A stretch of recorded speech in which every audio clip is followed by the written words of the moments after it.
Praise the Lord. Praise the Lord. Praise the Lord. ಪಿತನಿಗೂ ಸುತನಿಗೂ ಮತ್ತು ಪವಿತ್ರಾತ್ಮರಿಗೂ ಮಹಿಮೆಯಾಗಲಿ. ಆದಿಯಲ್ಲಿದ್ದ ಹಾಗೆ ಈಗಲೂ ಯಾವಾಗಲೂ ಸದಾಕಾಲಕ್ಕೂ ಸ್ತೋತ್ರ ಉಂಟಾಗಲಿ. Praise the Lord. Praise the Lord. ಪ್ರಭು ಯೇಸುವಿನಲ್ಲಿ ನನ್ನ ಪ್ರಿಯ ಸಹೋದರ ಸಹೋದರಿಯರೇ, ದೇವರ ಮಕ್ಕಳೇ, ಪ್ರಭು ಯೇಸು ಕ್ರಿಸ್ತರ ಕೃಪಾಶೀರ್ವಾದವು, ದೇವರ ಪ್ರೀತಿಯು, ಪವಿತ್ರಾತ್ಮರ ಅನ್ಯೋನ್ಯತೆಯು ನಿಮ್ಮೆಲ್ಲರೊಡನೆ ಇರಲಿ. Praise the Lord. Praise the Lord.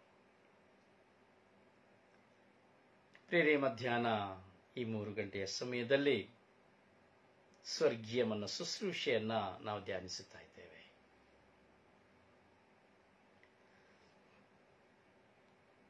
ದೇವರು ನಮ್ಮೊಡನೆ ಇದ್ದಾರೆ. ದೇವರು ನಿಮ್ಮೊಡನೆ ಇದ್ದಾರೆ. ದೇವರು ಈ ಲೋಕದಲ್ಲಿ ಸರ್ವರೊಡನೆ ಇದ್ದಾರೆ. ಪ್ರಿಯರೇ, ದೈವತ್ವ ಎಂದು ಹೇಳುವುದಾದರೆ ಏನು? ದೈವತ್ವ ಎಂದರೆ ಏನು? ಯಾರಿಗೆ ಉತ್ತರ ಕೊಡ್ಲಿಕ್ಕಾಗ್ತದೆ?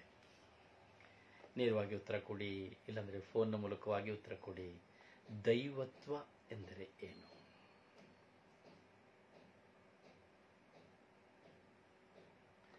ದೈವತ್ವ ಎಂದರೆ ಎಲ್ಲವನ್ನ ಸಹಿಸುವುದು.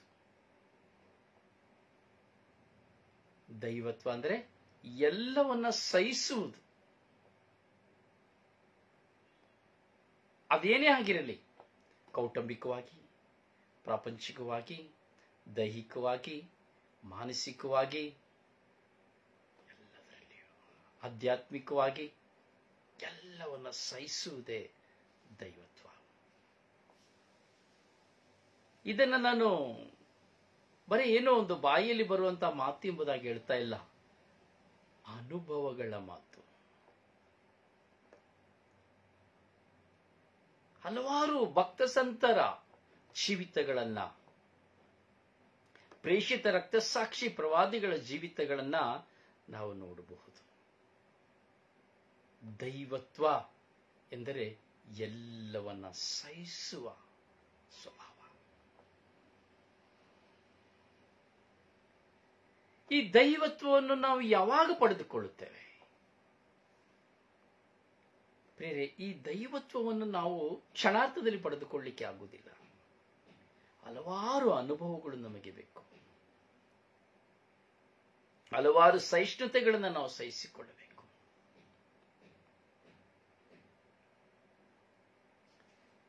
ಯಾವಾಗ ಈ ದೈವತ್ವ ನಮಗೆ ಲಭ್ಯವಾಗುತ್ತದೆ ಎಂಬುದಾದರೆ, ಪವಿತ್ರಾತ್ಮರನ್ನ ಪಡೆದುಕೊಳ್ಳುವಾಗ, ಪವಿತ್ರಾತ್ಮರನ್ನ ಸ್ವಂತವಾಗಿಸಿಕೊಳ್ಳುವಾಗ. ಯಾವಾಗ ಪವಿತ್ರಾತ್ಮರು ನನ್ನಲ್ಲಿ, ನಿಮ್ಮಲ್ಲಿ ಪ್ರವೇಶಿಸುತ್ತಾರೋ ಆಗ ನಮ್ಮಲ್ಲಿ ದೈವತ್ವವು ಪ್ರಕಟವಾಗುತ್ತದೆ.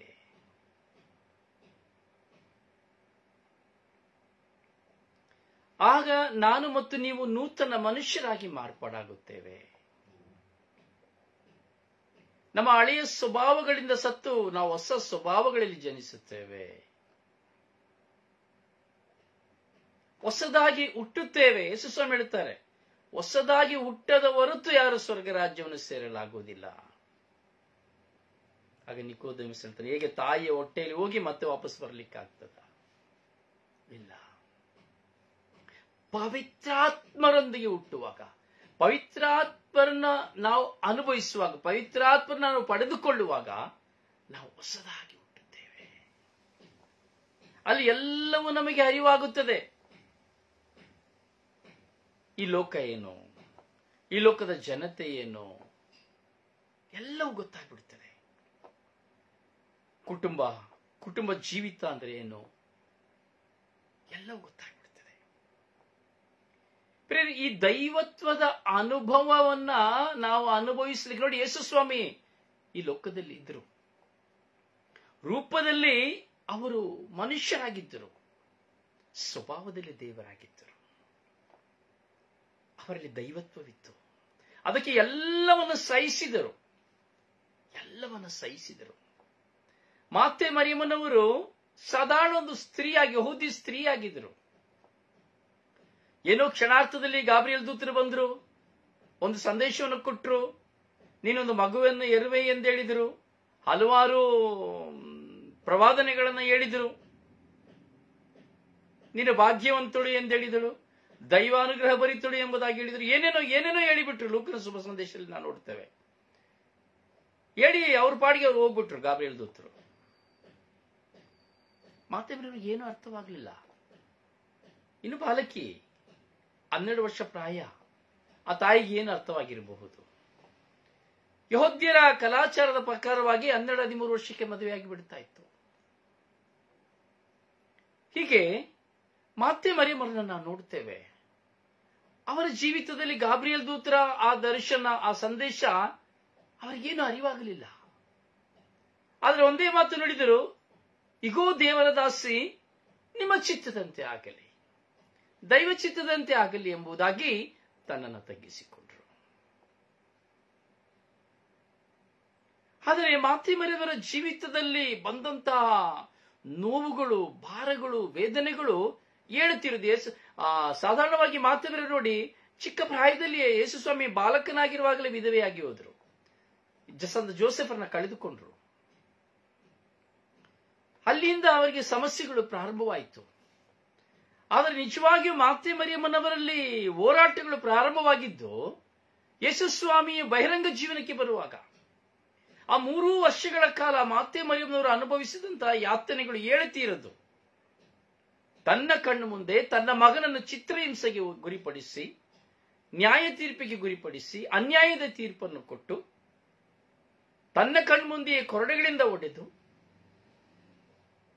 ಬರಬಾಸನಿಗೆ ಸ್ಥಾನವನ್ನು ಕೊಟ್ಟು, ತನ್ನ ಮಗನನ್ನ ಬದಿಗೊತ್ತಿ,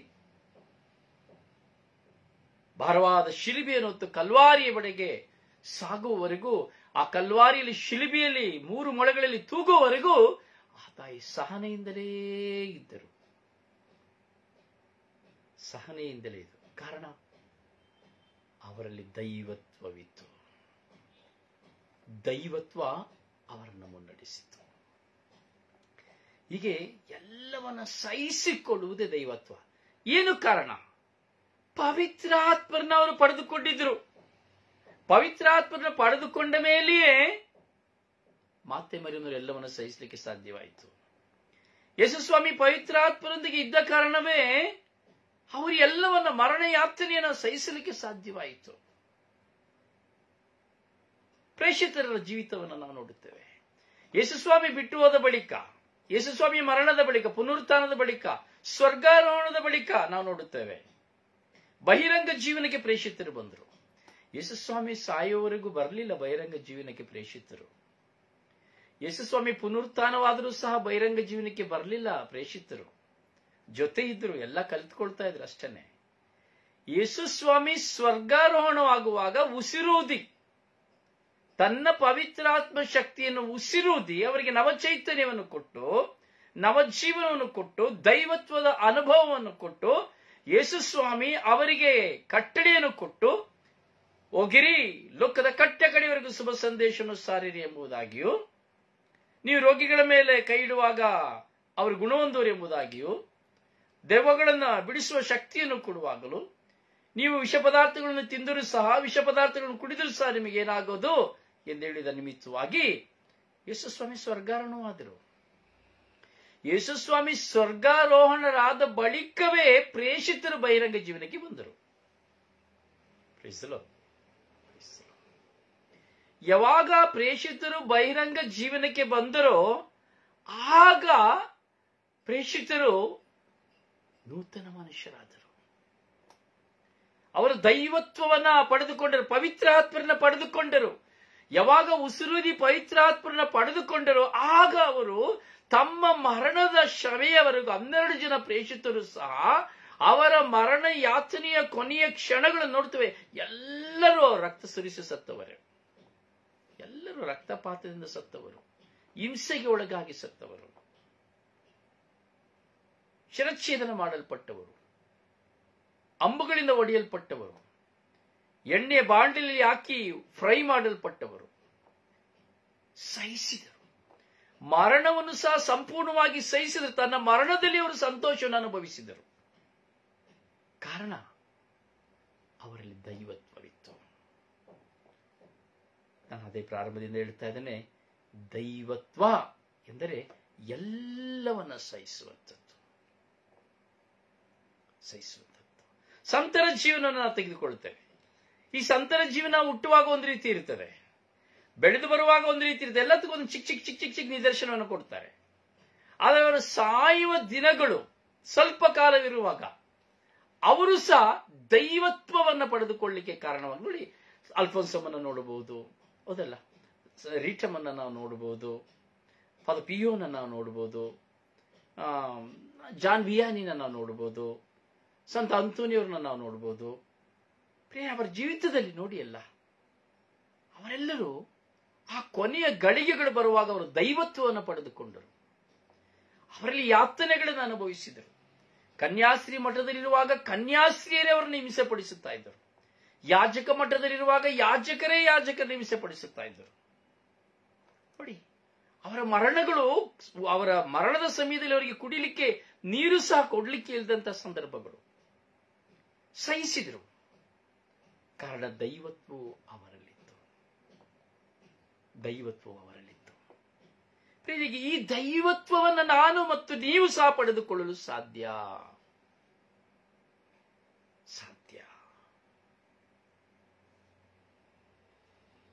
ಯಾಕೆ, ಹೇಗೆ? ಪವಿತ್ರಾತ್ಮರನ್ನು ಪಡೆದುಕೊಳ್ಳುವುದರ ಮೂಲಕವಾಗಿ. ಉದಾಹರಣೆಗೆ ನಾವು ತೆಗೆದುಕೊಳ್ಳುವ ನಮ್ಮ ಕುಟುಂಬ ಎಂಬುದಾಗಿ ತೆಗೆದುಕೊಳ್ಳುವ, ನಿಮ್ಮ ಕುಟುಂಬ ಎಂಬುದಾಗಿ ತೆಗೆದುಕೊಳ್ಳುವ. ನೀವು ಬಹಳ ವಿಶ್ವಾಸದಲ್ಲಿ ಜೀವಿಸ್ತಾ ಇದ್ದೀರಿ, ನಿಮ್ಮೆಲ್ಲರಿಗೂ ವಿಶ್ವಾಸವಿದೆ, ಪ್ರಾರ್ಥನೆ ಮಾಡ್ತೀರಿ, ಎಲ್ಲ ಮಾಡ್ತೀರಿ, ದೈವ ವಚನವನ್ನು ಕೇಳ್ತೀರಿ, ವಾಕ್ಯದ ಪ್ರಕಾರ ವಾಕ್ಯ ಕೇಳುವಾಗ ನಾನು ಹೀಗೆ ಆಗಬೇಕು. ನಾವು ಕೇಳಿದ ಸಂತರ ಜೀವಿತವನ್ನ, ಪ್ರೇಷಿತರ ಜೀವಿತವನ್ನ, ಪ್ರವೇಶವನ್ನು ನೋಡುವಾಗ, ಪ್ರವಾದಿಗಳನ್ನು ನೋಡುವಾಗ ನಾವು ಅನಿಸ್ತೇವೆ ನಾವು ಸಹ ಅವರಂತೆಯೇ ಜೀವಿಸಬೇಕೆಂಬುದಾಗಿ. ಆ ಒಂದು ಎಮೋಷನ್ ಬರ್ತದೆ, ಪ್ರತಿಯೊಬ್ಬರಲ್ಲಿ ಬರ್ತದೆ ಎಮೋಷನ್. ಇದು ಸಹಜವಾದ ಸ್ಥಿತಿ. ಒಂದೊಂದು ಸಂತರ ಸಿನಿಮಾಗಳನ್ನು ನೋಡುವಾಗ, ಕಥೆಗಳನ್ನು ಕೇಳುವಾಗ, ಅದು ಬೈಬಲ್ ಶ್ರೀಪುಟವನ್ನು ತೆಗೆದು ಓದುವಾಗ ನಮಗೂ ಸಹ ನಾನು ಸಹ ಹಾಗೆ ಆಗ್ಬೇಕು, ನಾನು ಎಲಿಯನಂತೆ ಆಗಬೇಕು, ನಾನು ಎಲಿಷನಂತೆ ಆಗಬೇಕು, ನಾನು ಪ್ರವಾದಿಯಂತೆ ಆಗಬೇಕು, ನಾನು ಪ್ರೇಷಿತನಂತೆ ಆಗಬೇಕು ಬರ್ತದೆ. ದೀರ್ಘವಾದಂತಹ ವಿಶ್ವಾಸವು ನಮ್ಮಲ್ಲಿ ಬೇರೂರಿ ಬೇರೂರಿ ಬೇರೂರಿ ಬೇರೂರಿ ಹೋಗುವಾಗ ಬಿತ್ತಲ್ಪಟ್ಟಂತಹ ಬೀಜ, ವಿಶ್ವಾಸದ ಬೀಜ ಮೊಳಕೆ ಒಡ್ಡಿ ಅದು ನಮ್ಮಲ್ಲಿ ಬೆಳೆದು ಬೆಳೆದು ಬೆಳೆದು ನಮಗೆ ಅರಿವಿಲ್ಲದೆ ಅದು ಬೇರು ಬಿಡಲು ಪ್ರಾರಂಭವಾಗುತ್ತದೆ. ಯಾವಾಗ ನಾವು ವಿಶ್ವಾಸದಲ್ಲಿ ಹೆಚ್ಚು ದೃಢ ಹೊಂದಿ ನಮ್ಮ ಪ್ರಾರ್ಥನಾ ಜೀವಿತವನ್ನ ನಾವು ಭದ್ರಪಡಿಸಿಕೊಳ್ತಾ ಹೋಗುತ್ತೇವೋ, ಎರಡನೇದು ಅದಕ್ಕಿಂತ ಮುಖ್ಯವಾದದ್ದು, ನಾವು ನಮ್ಮ ಕುಟುಂಬದಲ್ಲಿ ಎತ್ತವರಾಗಬಹುದು, ಒಡ ಹುಟ್ಟಿದವರಾಗಬಹುದು, ನೀನು ಕೈ ಹಿಡಿದ ಗಂಡನಾಗಬಹುದು, ಹೆಂಡತಿ ಆಗಬಹುದು, ಮಕ್ಕಳಾಗಬಹುದು, ನೆರೆಹೊರೆಯವರಾಗಬಹುದು, ನೀನು ವಾಸ ಮಾಡುವ ಸ್ಥಳವಾಗಬಹುದು, ವಿಚಾರಣೆಯಾಗಬಹುದು, ಕೆಲಸ ಮಾಡುವ ಸ್ಥಳವಾಗಬಹುದು. ನಿನ್ನನ್ನು ಕಡೆಗಾಣಿಸುವಾಗ, ನನ್ನನ್ನು ತಿರಸ್ಕರಿಸುವಾಗ, ಮೂದಲಿಸುವಾಗ, ಇಲ್ಲ ಸಲ್ಲವುಗಳನ್ನ ಹೊರಿಸಲ್ಪಡುವಾಗ, ಅಥವಾ ರೋಗಬಾಧೆಯಲ್ಲಿರುವಾಗ, ನನಗೆ ಸಾಂತ್ವನನ್ನು ಕೊಡದೇ ಇರುವಾಗ, ನನ್ನನ್ನು ವಂಚಿಸುವಾಗ, ವಂಚನೆಗೊಳಗಾಗುವಾಗ, ಈಗ ಅನೇಕ ವಿಷಯಗಳಲ್ಲಿ ನಾವು ನಮ್ಮ ಜೀವಿತದಲ್ಲಿ ಯಾತನೆಗಳನ್ನು ಅನುಭವಿಸುವಾಗ ಮೂಕ ವೇದನೆಯನ್ನು ಅನುಭವಿಸುತ್ತೇವೆ. ಕೆಲವರು ಹೋಗಿ ಸಿಕ್ಕಿದ ಕಡೆಲ್ಲ ಹೇಳಿಬಿಡ್ತಾರೆ, ಯಾರ್ಯಾರು ಸ್ನೇಹಿತರು ಯಾರ್ಯಾರಿದ್ದಾರೆ ಅವ್ರಿಗೆಲ್ಲರಿಗೂ ಹೇಳಿಬಿಡ್ತಾರೆ, ಹೀಗೆ ಹಾಗೆ 1ಕ್ಕೆ 2, 2ಕ್ಕೆ 4, 4ಕ್ಕೆ 8 ಮೆಣಸು, ಖಾರ, ಪುಡಿ ಎಲ್ಲ ಹಾಕಿ ಹೇಳಿಬಿಡ್ತಾರೆ.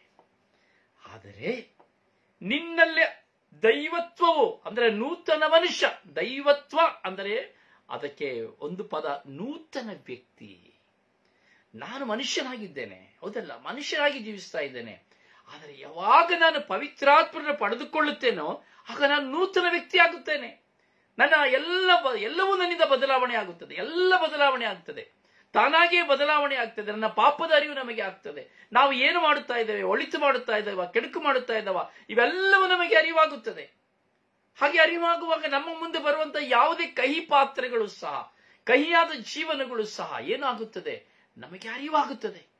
ಸಹನೆ ನಮ್ಮಲ್ಲಿ ಬರುತ್ತದೆ, ಸಹಿಸಿಕೊಳ್ಳುವುದು ಬರುತ್ತೆ. ಕೆಲವು ಸರಿ ಆಗುದಿಲ್ಲ, ತುಂಬಾ ಕಷ್ಟ ಆಗ್ತದೆ. ಅಯ್ಯೋ ಏನು ಮಾಡೋದು, ಸತ್ತು ಹೋಗುವುದಾ, ಅಯ್ಯೋ ಎಲ್ಲಿಯಾದ್ರೂ ಓಡಿ ಹೋಗುವುದಾ, ಅಯ್ಯೋ ಏನು ಮಾಡೋದು, ಏನು ಹುಚ್ಚುತನವಾಗುತ್ತದೆ. ಆದರೆ ಆ ಸಮಯದಲ್ಲಿ ನಮಗೆ ಒಂದು ಸಹನೆ ಸಿಗುತ್ತದೆ. ಎಲ್ಲವನ್ನ ಸಹಿಸುತ್ತಾ ಹೇಳುತ್ತೇವೆ, ಸ್ವಾಮಿ ನಾನೇನು ಮಾಡಬೇಕೆಂದು ಗೊತ್ತಿಲ್ಲ ಸ್ವಾಮಿ, ಯೇಸುವೇ ಯೇಸುವೇ ನನಗೆ ಶಕ್ತಿ ನೀಡಿರಿ ಯೇಸುವೆ ಎಂಬುದಾಗಿ ನಾವು ಜೀವಿಸುವುದಕ್ಕಾಗಿ ನಾವು ದೇವರಲ್ಲಿ ಪ್ರಾರ್ಥಿಸುತ್ತೇವೆ. ಯಾಕೆ ಜೀವಿಸುವುದಕ್ಕಾಗಿ?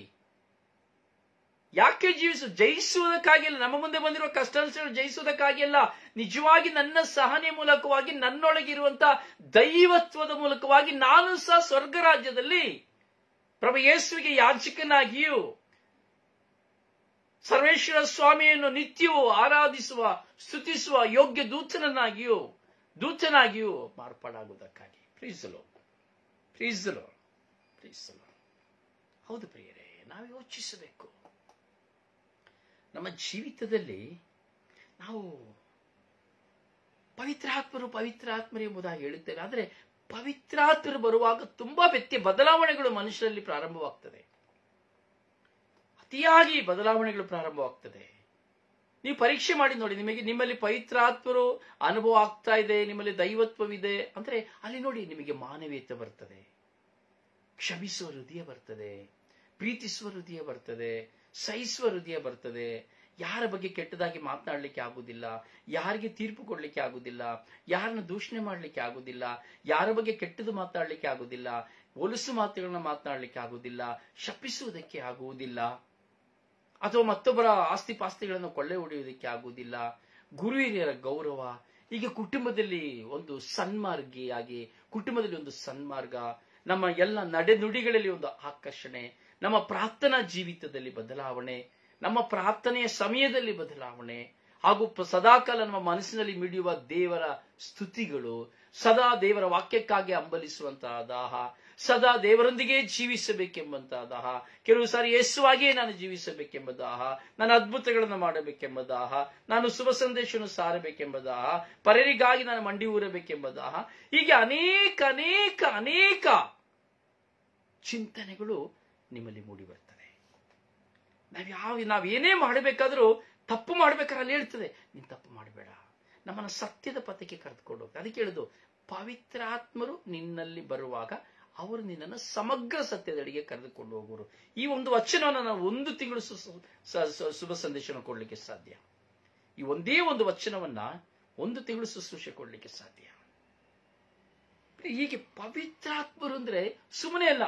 ಈಗ ನೋಡಿ, ಪೆಂತಕೋಸ್ ದಿನ ಕಳೆದೋಯ್ತು, ವರ್ಷಕ್ಕೆ ಒಮ್ಮೆ ಪೆಂತಕೋಸ್ ದಿನ. ಎಷ್ಟೋ ಜನ ವಾಡಿಕೆ ಪೆಂತಕೋಸ್ ದಿನಕ್ಕಾಗಿ ಮಾತ್ರ ಕಾಯ್ತಾರೆ, ಅವತ್ತೊಂದು ರಾತ್ರಿ ಆರಾಧನೆಗಾಗಿ ಮಾತ್ರ ಕಾಯ್ತಾರೆ, ಇಲ್ಲಾಂದ್ರೆ ಅವತ್ತೊಂದು ದಿನಕ್ಕೆವಾಗಿ ಮಾತ್ರ ಕಾಯ್ತಾರೆ ಅಷ್ಟೇ. ಅದು ಉಪಯೋಗವಿಲ್ಲ. ಪ್ರತಿದಿನ ನನ್ನ ಜೀವಿತದಲ್ಲಿ ಪೆಂತಕೋಸ್ತಾಗಬೇಕು. ಪ್ರತಿದಿನ ನಾನು ನನ್ನ ಜೀವಿತದಲ್ಲಿ ಪೆಂತಕೋಸ್ತನ್ನು ಅನುಭವಿಸಬೇಕು. ದೇವರ ಆತ್ಮವನ್ನು ನಾನು ಸ್ವೀಕರಿಸಬೇಕು. ನೋಡಿ, ಪೆಂತಕೋಸ್ತ ಅಂದ್ರೇನು? ದೇವರ ಆತ್ಮವನ್ನು ಸ್ವೀಕರಿಸುವಂಥದ್ದು. ಪಂಚದಶಮ ದಿನ ದೇವರ ಆತ್ಮವನ್ನು ಸ್ವೀಕರಿಸುವಂಥದ್ದು. ಯಹೂದ್ಯರಿಗೆ ದೊಡ್ಡ ಮಹೋತ್ಸವ ಇದು. ಹಾಗೆ ಧರ್ಮಸಭೆ ಉಗಮವಾದಂತಹ ದಿನವಿದು. ಹೌದು ಪ್ರಿಯರೇ, ನಾವು ನಮ್ಮ ಜೀವಿತದಲ್ಲಿ ಈ ಪೆಂತಕೋಸ್ಟ್ ಎಂಬುದನ್ನು ವರ್ಷಕ್ಕೆ 1 ಸಾರಿ ಅಂತ ಹೇಳ್ತೇವೆ, ತಪ್ಪು. ಪ್ರತಿದಿನ ನಮಗೆ ಪೆಂತಕೋಸ್ಟ್ ಆಗಬೇಕು. ನೂತನ ವ್ಯಕ್ತಿಗಳಾಗ್ತಾನೆ ಇರಬೇಕು. ಈ ದಿನಕ್ಕಿಂತ ನಾಳೆ, ನಾಳೆಗಿಂತ ನಾಡಿದ್ದು, ನಾಡಿಗಿಂತ 3 ದಿನ 4 ದಿನ ಹೋಗುವ ಮತ್ತೆ ಒಂದು ಸಮಸ್ಯೆ ಬರ್ಬೋದು, ಅಲ್ಲಿ ನಾನು ಪೆಂತಕೋಸ್ಟ್ ಆಗಬೇಕು. ಪ್ರಿಯ, ನಾನು ನಿಮ್ಮ ಮುಂದೆ ಹೇಳ್ತೇನೆ, ನನ್ನ ಹೃದಯದಲ್ಲಿ ಎಷ್ಟು ಭಾರವಿದೆ ಎಂದರೆ, ಎಷ್ಟು ನೋವಿದೆ ಎಂದರೆ, ಎಷ್ಟು ಆಂತರಿಕ ಗಾಯವಿದೆ ಎಂಬುದಾದರೆ, ನನ್ನ ಹೃದಯದಲ್ಲಿ ಎಷ್ಟು ಬೆಂಕಿ ಅಂತ ಚಿಂತೆಗಳು ಹತ್ತಿ ಉರಿಯುತ್ತದೆ ಎಂಬುದಾದ್ರೆ ಹೇಳಲಿಕ್ಕೆ ಅಸಾಧ್ಯ.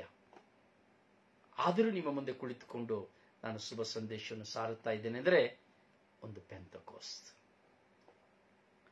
ಆ ನನ್ನೊಂದಿಗೆ ಇರುವಂತಹ ಪವಿತ್ರ ಆತ್ಮರು ನನ್ನಲ್ಲಿ ಚಲನೆ ಮಾಡುವ ಕಾರಣ ಪ್ರತಿಯೊಂದು ಹೆಜ್ಜೆಯಲ್ಲಿಯೂ ನನ್ನನ್ನು ಧೈರ್ಯಪಡಿಸುತ್ತಾರೆ. ಪ್ರತಿಯೊಂದು ಹೆಜ್ಜೆಯಲ್ಲಿಯೂ, ಒಂದೊಂದು ರಾತ್ರಿಯಲ್ಲಿಯೂ, ಒಂದೊಂದು ಆಗಲಿನಲ್ಲಿಯೂ ಪವಿತ್ರ ಆತ್ಮರು ನನ್ನನ್ನ ಧೈರ್ಯಪಡಿಸ್ತಾರೆ. ಹೌದು ಪ್ರಿಯರೇ, ಪವಿತ್ರ ಆತ್ಮರು ನಮ್ಮಲ್ಲಿ ಬರುವಾಗ ನಮ್ಮನ್ನು ಸಮಗ್ರ ಸತ್ಯದೆಡೆಗೆ ಕರೆದುಕೊಂಡು ಹೋಗುವರು.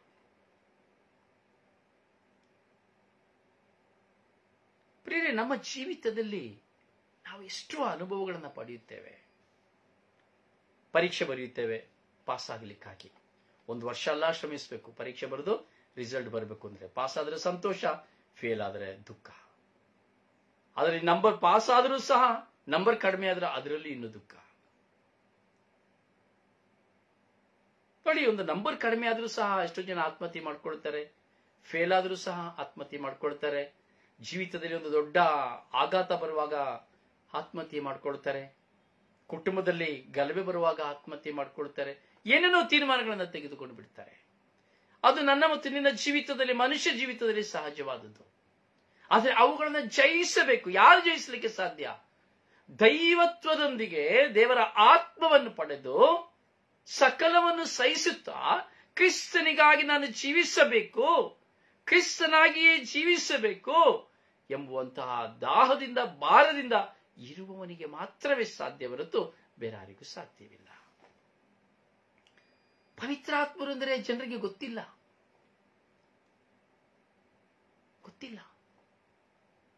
ನಾವು ಸಭೆಗಳನ್ನ ನೋಡುತ್ತೇವೆ. ಈಗ ನಮ್ಮದು ರೋಮನ್ ಕ್ಯಾಥೋಲಿಕ್, ಹೌದಲ್ಲ? ಪೆಂತಕೋಸ್ ಎನ್ನುವ ಒಂದು ಸಭೆಯನ್ನು ನಾವು ನೋಡುತ್ತೇವೆ. ಈ ಪೆಂತಕೋಸ್ ಎಂಬ ಸಭೆಯಲ್ಲಿ ಪವಿತ್ರಾತ್ಮರಿಗೆ ಪ್ರಧಾನ ಸ್ಥಾನ. ಆ ಸಭೆಯಲ್ಲಿ ನೀನು ಭಾಷಾವರಗಳನ್ನು ಹೇಳಿದರೆ ಮಾತ್ರವೇ ನಿನ್ನಲ್ಲಿ ಪವಿತ್ರಾತ್ಮರಿದ್ದಾರೆ ಎಂಬುದಾಗಿ ಅರ್ಥ. ಅದು ನಿನಗೆ ಗೊತ್ತಿದೆ ಹೇಳ್ತೀಯೋ, ಗೊತ್ತಿಲ್ಲದೆ ಹೇಳ್ತೀಯೋ, ಅದೇನು ಮಾಡ್ತೀಯೋ. ನಾನು ಸಭೆಯನ್ನ ತಿರಸ್ಕರಿಸಿ ಮಾತನಾಡ್ತಾ ಇಲ್ಲ, ಗೌರವಿಸ್ತೇನೆ. ಆದರೆ ಸಭೆಯಲ್ಲಿರುವಂತಹ ವ್ಯಕ್ತಿಗಳು ಬಿತ್ತುವಂತಹ ಬೀಜ. ನೀನು ಭಾಷಾವರದಲ್ಲಿ ಪ್ರಾರ್ಥಿಸಿದರೆ ಮಾತ್ರ ಅವನಿಗೆ ಪವಿತ್ರಾತ್ಮರಿದ್ದಾರೆ ಎಂಬುದಾಗಿ, ಇಲ್ಲಂದ್ರೆ ಇಲ್ಲ. ಅದರಿಂದ ಅವರು ಏನು ಸ್ತುತಿಸ್ತಾರೆ, ಏನು ಹೇಳಿ ಅವರಿಗೆ ಅರಿವಾಗುವುದಿಲ್ಲ. ಏನೋ ಬಾಯಿಗೆ ಏನು ಬರ್ತದನ್ನ ಹೇಳಿಬಿಡ್ತಾರೆ. ಪ್ರಿಯರ, ಭಾಷಾವರಗಳನ್ನು ಕುರಿತಾದಂತಹ 8 ಸಂದೇಶಗಳು ನೀವು ಯೂಟ್ಯೂಬ್ ಅಲ್ಲಿ ಹೋಗಿ ನೋಡಿದ್ರೆ ಇದೆ. ಅದನ್ನು ಓದಿ ನೀವು ಅದನ್ನು ಕೇಳುವುದಾದ್ರೆ 1 ಗಂಟೆ, 1.25 ಗಂಟೆಯ ಸೆಷನ್, ಒಂದೊಂದು ಸೆಷನ್. ಅದನ್ನು ನೀವು ಧ್ಯಾನಿಸುವುದಾದ್ರೆ ಪವಿತ್ರ ಆತ್ಮ ನಿಮಗೆ ಹೇರಾಳವಾದಂತಹ ಜ್ಞಾನವನ್ನು ಕೊಡ್ತಾರೆ. ಭಾಷಾವರ ಅಂದರೆ ಏನು, ಅದು ಯಾರಿಗೆ ಸೀಮಿತವಾದದ್ದು ಸಾಧ್ಯ? ನಾವು ಎಷ್ಟು ಅನುಭವಗಳನ್ನು ನಾವು ಕಾಣ್ತೇವೆ, ಎಷ್ಟು ಅನುಭವಗಳನ್ನು ನಾವು ಕಾಣ್ತೇವೆ. ಆದರೆ ಪವಿತ್ರಾತ್ಮರ ಅನುಭವಗಳು ನಮ್ಮ ಜೀವಿತದಲ್ಲಿ ಪ್ರವೇಶಿಸದ ಹೋದರೆ, ನಾನು ಪೆಂತಕೋಸ್ತ್ ಆಗಿನೋ, CSI ಆಗಿನೋ, ಪ್ರೊಟೆಸ್ಟೆಂಟ್ ಆಗಿಯೋ, ನ್ಯೂ ಲೈಫ್ ಆಗಿಯೋ, ರೋಮನ್ ಕ್ಯಾಥೋಲಿಕ್ ಆಗಿಯೋ, ಯಾವುದೇ ಲೋಕದಲ್ಲಿರುವಂತಹ ಸಾವಿರಾರು ಡಿನಾಮಿನೇಷನ್ ಅಲ್ಲಿ ಇದ್ದುಕೊಂಡು ಏನು ಪ್ರಯೋಜನವಿಲ್ಲ, ಏನು ಪ್ರಯೋಜನವಿಲ್ಲ. ಪ್ರಿಯರೇ, ನನಗೆ ಬೇಕಾಗಿರೋದು ಭಾಷೆಯ ಬದಲಾವಣೆ ಅಲ್ಲ. ಎಷ್ಟೋ ಜನ ನಾನು ಭಾಷಾವರದಲ್ಲಿ ಪ್ರಾರ್ಥಿಸಬೇಕು ಅಂತ ಮುಚ್ಚರಾಗ್ತಾರೆ, ನನಗಿಲ್ಲ ಎಂಬುದಾಗಿ ಕೂಗ್ತಾರೆ, ಅದಕ್ಕೂ ಆಳ್ತಾರೆ. ನೀನು ಭಾಷಾವರದಲ್ಲಿ ಪ್ರಾರ್ಥಿಸುವುದಲ್ಲ ದೇವರಿಗೆ ಮೆಚ್ಚಾಗಿರುವಂಥದ್ದು. ಓ ನನ್ನ ಸಹೋದರಿಯ ಸಹೋದರನೇ, ನೀನು ಯಾವ ಸಭೆ ಅಂತಿರಬಹುದು, ನೀನು ಭಾಷಾವರದಲ್ಲಿ ಸ್ತುತಿಸ್ತೀಯ ಎಂಬುದಲ್ಲ ದೇವರಿಗೆ ಮೆಚ್ಚಿಗಾಗಿರುವಂಥದ್ದು. ನಿನ್ನ ಭಾಷಾವರಗಳೆಲ್ಲ ದೇವರಿಗೆ ಬೇಕಾಗಿರುವಂಥದ್ದು. ನಿನಗೆ ಬೇಕಾದಂಥ ಪವಿತ್ರ ಆತ್ಮರ ವರಗಳು, ಫಲಗಳು, ಸತ್ಫಲಗಳು. ದೇವರಿಗೆ ಬೇಕಾಗಿರುವುದು ಸತ್ಫಲಗಳು. ಪವಿತ್ರಾತ್ಮರನ್ನ ನೀನು ಅನುಭವಿಸಬೇಕಾಗಿರುವಂಥದ್ದು. ನೀನು ಬರೀ ನಾನು ಸೌಖ್ಯಪಡಿಸಬೇಕು, ದೆವ್ವ ಬಿಡಿಸಬೇಕು, ಭಾಷಾವರದಲ್ಲಿ ಪ್ರಾರ್ಥಿಸಬೇಕು, ಇವುಗಳನ್ನ ಇಟ್ಟುಕೊಂಡು ಏನೋ ಪ್ರಯೋಜನವಿಲ್ಲ. ಇದರಿಂದ ನೀನು ಸ್ವರ್ಗಕ್ಕೆ ಹೋಗಲು ಸಾಧ್ಯವಿಲ್ಲ. Never, you not going to heaven. ಇದನ್ನ ಇಟ್ಟುಕೊಂಡು ಸ್ವರ್ಗಕ್ಕೆ ಹೋಗುವುದಿಲ್ಲ. ದೆವ್ವ ಬಿಡಿಸುವವರು ಯಾರು ಸ್ವರ್ಗಕ್ಕೆ ಹೋಗುವುದಿಲ್ಲ. ಎಲ್ಲಿ ಬರ್ತಿದೆ? ದೆವ್ವ ಬಿಡಿಸುವವರು ಮಾತ್ರವೇ ಸ್ವರ್ಗಕ್ಕೆ ಹೋಗುತ್ತಾರೆ. ಎಲ್ಲಾದ್ರೂ ಬರ್ದಿದ್ಯಾ? ಭಾಷಾವರಗಳನ್ನು ಆಡುವವರು ಮಾತ್ರವೇ ಸ್ವರ್ಗಕ್ಕೆ ಹೋಗ್ತಾರೆ, ಬರ್ದಿದ್ಯಾ? ಶುಭ ಸಂದೇಶವನ್ನು ಸಾರುವವರು ಮಾತ್ರವೇ ಸ್ವರ್ಗಕ್ಕೆ ಹೋಗ್ತಾರೆ, ಬರ್ದಿದ್ಯಾ? ರೋಗಿಗಳನ್ನು ಗುಣಪಡಿಸುವವರು ಮಾತ್ರವೇ ಸ್ವರ್ಗಕ್ಕೆ ಹೋಗ್ತಾರೆ, ಬರ್ದಿದ್ಯಾ? ಅಥವಾ ಕರೆಯುವಾಗಲೂ ಕೆಳಗೆ ಬೀಳುವಾಗಲೇ ಸ್ವರ್ಗಕ್ಕೆ ಹೋಗ್ತಾರೆ, ಬರ್ದಿದ್ಯಾ? ಇಲ್ಲ, ಇಲ್ಲ. ಯಾವಾಗ ನಾನು ಸ್ವರ್ಗಕ್ಕೆ ಹೋಗುವೆ? ನೂತನ ಮನುಷ್ಯನಾಗುವಾಗ, ನೂತನ ಮನುಷ್ಯನಾಗುವಾಗ.